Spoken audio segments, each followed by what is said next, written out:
Bonjour à tous. Dans cette vidéo, nous allons présenter comment modéliser la machine à courant continu sur un logiciel de simulation qu'on appelle MATLAB Simulink. Pour rappel, nous étions dans la séquence numéro 7 intitulée Modélisation et pilotage des systèmes industriels. Nous avons étudié lors de la séquence numéro 4 la machine à courant continu. Je vais passer ici les détails de la présentation et me focaliser uniquement sur les équations.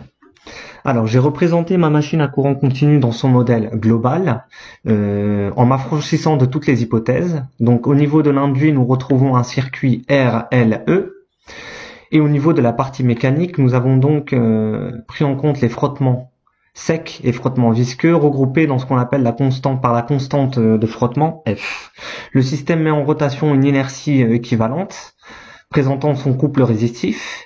Les équations temporelles sont donc les suivantes. Nous avons l'équation purement électrique, l'équation électromécanique liant la force électromotrice à la vitesse de rotation du moteur, le couple électromécanique du moteur lié au courant d'induit, et l'équation du principe fondamental de la dynamique, regroupant donc le couple électromécanique, le couple de perte, l'inertie équivalente et les frottements équivalents.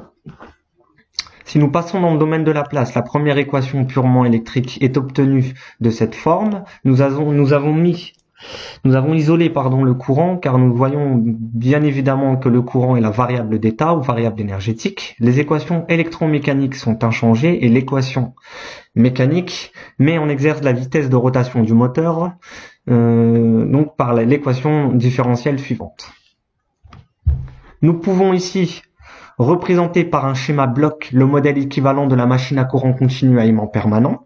Nous retrouvons bien dans cette première partie